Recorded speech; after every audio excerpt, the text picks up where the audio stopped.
Hi guys, that's Gianpaolo Lorusso speaking for a new edition of PPC World News, the number 64.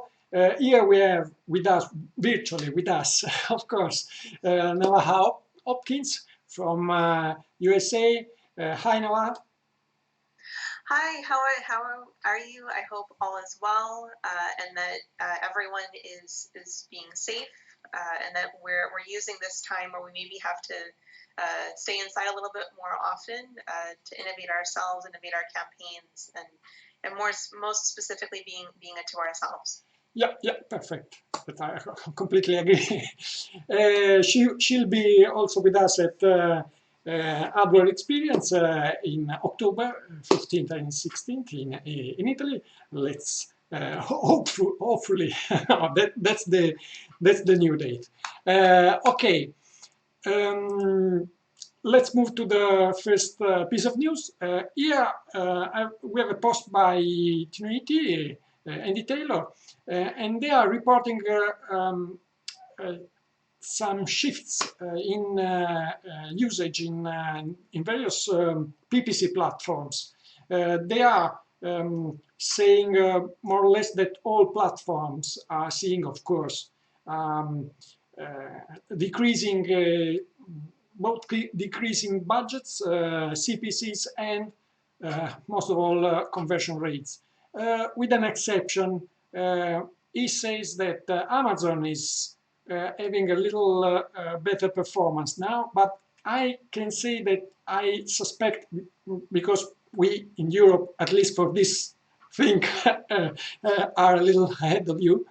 I suspect that they will be going down too, because at the beginning people doesn't realize how long it's going to take to have them back to normal behavior, and they are buying. Of course, there are some sectors, some fields in which this pandemic changed all the rules in the sector. But for all the rest of sectors, you will all traditional businesses will have conversion rates going down. What do you think about it? And what would you suggest to advertisers to face this period? So what's really interesting about this period is it's actually the same with Wall Street, where it's very scary right now. Everything's crashing around us. But there's actually opportunity in very specific verticals where, and even the article discusses it, where CPMs are coming down, cost per clicks are coming down in previously really competitive industries. So if you have a little bit of a buffer, and this is actually the perfect time to go after maybe topics, categories, audiences that previously were too expensive. It also is a great time to keep your campaigns active, maybe on a depreciated budget. What's interesting is that because almost every ad network now runs to some degree on automation, the algorithm really feeds into it. Turning your campaign off during this time is inviting a prolonged ramp-up period once you turn it back on. So there's kind of two schools of thought when you need to work on a campaign. One is if it's a downtime, pause it outright, and the other is to put a lower budget. And I've always been in the camp of put a lower budget, but just let it keep its learning, let it keep going, because turning a campaign off and then turning it back on, you might not actually get the same level of performance. So that's thing number one. In terms of the specific networks, I actually very much agree. I think Amazon is it's kind of a false positive a little bit, not just because of the mechanics of the advertising, but also from a brand perception. There was a story about how Jeff Bezos was trying to get Amazon employees to donate their paid sick leave in order to give time to other employees rather than him just paying for it himself with all of his money. So I think there's a really big angle here about which companies are being really responsible during the COVID-19 crisis, the coronavirus crisis, and which companies are kind of being selfish. Like where Google really kind of closed its doors on advertising around COVID-19. Disapprovals are coming up a little bit more often. Facebook, same thing, like being very, like kind of shuttering the doors there. With Amazon, I think the fact that it's still kind of like up and about and like it's just kind of money grabbing, I think will end up hurting it in the long run. The other really good point that this post makes is about supply chains and that the ability for every industry to still sell well on Amazon is not necessarily true. Like you still need to make sure that your supply chains are there. So overall, the post is a great post, outlines the trends really well. I'd also direct you to the Wordstream post by Mark Irvin that talks about the different trends. He did a really good job highlighting not just the networks, but also general traffic by networks. So I thought that was a really well done post. Yeah. I completely agree on everything. Also on the post you spotted out, because I've also retweeted it because I thought it was very good, but I had to choose something because we had limited time, so I couldn't have a lot of posts on the same angle of the situation. Oh, for sure. Here is another one. Interesting.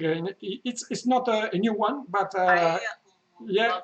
Love this one. Kurt is always putting out good stuff. Yeah, something useful, yes. And yeah, they came out with a placement exclusion list for coronavirus if you are not coronavirus related, of course. Let's move to the new one. Here's an announcement by LinkedIn, which has introduced the conversion. What they call conversation ads. It's version of their messenger ads. What do you think about this move? They will be out in some weeks. Messenger ads rely very heavily on trust, and that the user at the other end is actually going to want to receive the message. I personally am not necessarily as crazy about them in the LinkedIn format. I'm kind of okay with them on Facebook, but like not still LinkedIn. We'll see. My overall feeling on messenger ads, kind of like with InMail, you need to be very, very careful about your content because you're going to be paying a premium. But you also need to be very mindful of the buyer persona that you're going after and whether they will have, whether they'll be receptive to that kind of format. Because if you're applying a strategy just to try it, that's a worthy goal, but you want to make sure that you're not going to alienate your potential prospects. So if you have a large budget that allows for testing, absolutely give it a go. I'm skeptical, I'll say, though, about their overall success. Okay. I actually have no opinion on that. We have to see what will go on with this ad format. This one, though, I'm sure we both can like speak passionately about. Like, okay, let's get off of last click attribution. Like, is anyone still on last click attribution? We need to like get off last click attribution. Yeah, because it's a very subtle thing, and not a lot of advertisers are keeping an eye on it. While it's really important because the last click attribution is obviously limited in a world in which people is going around several times from one site to another and from one device to another. So it would be quite limited the information you can gather using the default attribution model. What would you suggest to do? So it depends on the initiative, for sure. what I think would be helpful is to talk about the different types of advertisers that there are and like why they might choose a last click or why they might choose a first click. So there are some businesses out there that really require the person to be net new and to only give credit. So for example, an affiliate, affiliates tend to get held accountable for first click only. And if they weren't the first click, then unfortunately you're out of luck. Last click, it tends to be folks that are very like ROI focused. Like I just want to know what made me money, what made me money, what made me money. My personal favorite is position based because position based, unless you have the data for data driven, will split 40% and 40% credit with first click and last click. And then the remaining 20% will be shared between all the other actions. This is particularly important in this integrated marketing era where we probably have a Facebook campaign, a display campaign, a search campaign going. We want to make sure that we're giving credit to everything that's due. My word of, I guess, caution on leveraging attribution models. If you've been used to last click or first click, where all the credit goes to a single channel, a single action, then you are going to be seeing whole conversions. When you start moving to different attribution models, you start getting what are called fractional conversions. So with fractional conversions, it's not that like it's a percentage of the conversion magically happened like 5 months ago, and it's like where are the conversions? It doesn't fully add up. You want to just be mindful that users take however long they're going to take. They're going to interact in different ways, and so the number of conversions may not actually add up to like 100%. Sometimes it could be like 86%, but it's still that overall it's the full conversion. You're getting that correct credit. If you're curious how your account would look on a different attribution model, there actually is a tool within the native UIs that will let you see that and do the different attribution modeling. So you don't have to make the switch right away, but it is an important action to take. And it's really important for those agencies, for those businesses that have to share marketing support and marketing efforts between, say, SEM or PPC, because our friends on the organic side need just as much credit as we do, and we want to make sure that we're being equitable. Yeah, perfect. I completely agree also with that. I'm a fan also of the linear attribution model because it's enlightens the assist, all the different keywords giving to the final goal. So I've used it quite a lot when I didn't have the data-driven attribution model. Okay, let's move to the next piece of news. In this post, Brad Smith substantially says, leave away best practices on scheduling your Facebook ads. Just look at your data. And this is even more true now because all our habits are changing. So looking at best practices in this area would be extremely dangerous. What do you think about it? I fully agree. So the idea of using your data to guide you, 100% agree. And that's not just true for Facebook. That's true for everything. I think one thing that is important, though, that I didn't see necessarily in the post, but it made me think of it, is that the data that you see coming from, say, your Facebook paid campaigns, that information should absolutely be shared with your organic team, with the email team, the client marketing team, any and all marketing channels. Because you're basically getting the clearest bit of data from those paid campaigns. We want to make sure that we're translating that data to the other departments. But yeah, like you're never going to hear me argue, don't look at the data, just like blindly follow what you've been doing for the past couple of months. Like, no. You want to let the data guide you. Yeah. Okay, let's move to the next one. Close variants. That's So very hot I feel topic. like you picked this just for me. No, I don't know. It's a very hot topic, and it's interesting. There are a lot of factions in PPC industry about this topic. What do you think about this So innovation? I'm Let's call it I'm innovation. weird. So, I actually love close variants. I love the fact that I can bid on a single keyword champion, and it gives me access to all its various variants without having to craft budget um, for those individual variants. It is absolutely true. I may lose a little bit on quality score, but what I gain in efficiency of budget, what I gain in freedom of ad copy, what I gain in simplicity. honestly my time to manage it, I love. Now, the specific post, though, was about how close variants brought broad match to every match type. And I'd like to use a little bit of this time to talk about how I think we need to get over our hatred of broad match and recognize that broad match represents a very specific task. So it's kind of like, I bring this up because I'm actually in the process of adopting another dog who's going to be a husky. People adopt huskies and then they go nuts because they're like, oh my god, this husky has so much energy.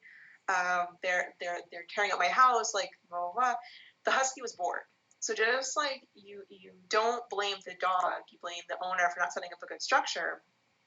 Broad match, if you have all of your keywords as a negative, if you use a long tail broad match term, that broad match term can be a really good data acquisition tool to teach you which keywords, which variants you should be actively targeting.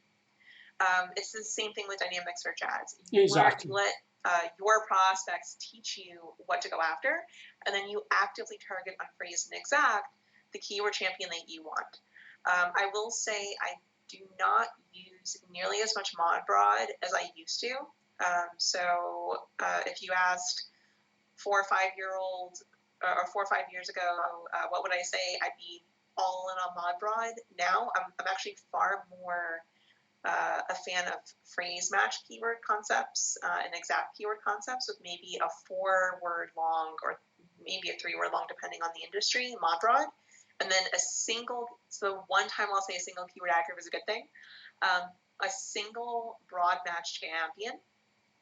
It's alone in its own ad group with every other keyword added as a negative. And what that will do is it will let you learn and keep volume coming, and you don't have to bid on every single idea, but you're also protecting the keyword concepts that you've confirmed truly do make sense. Yeah.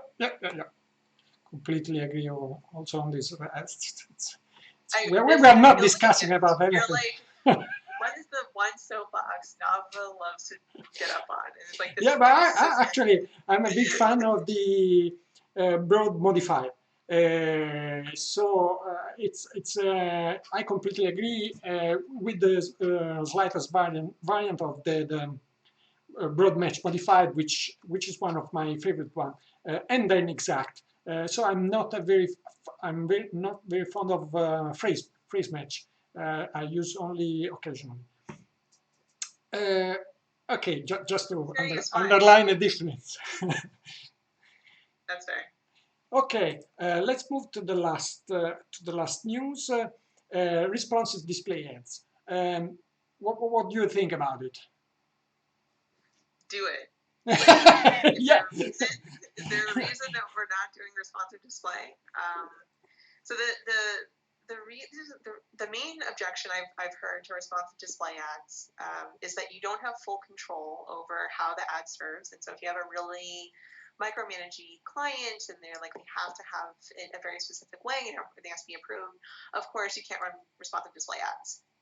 But it's actually a very rare brand that if you were to explain that we're controlling all the creative that's going into the responsive display, and that it actually is making more formats available, that the brand won't relent. So with responsive display ads, the reason why I like them a lot is because I'm able to put my creativity once really well, rather than necessarily having to finagle and like make these like perfect size for all the various placements. in terms of the reasons, like they were valid. I just like I really struggle with folks. Others say, for example, lawyers. I'll give a shout out to lawyers. Lawyers need very particular copy, but even lawyers will relent in cases. So I think it's more about overcoming the objection with clients or with brands rather than trying to find ways around responsive. Yeah. Yeah, completely agree also with that.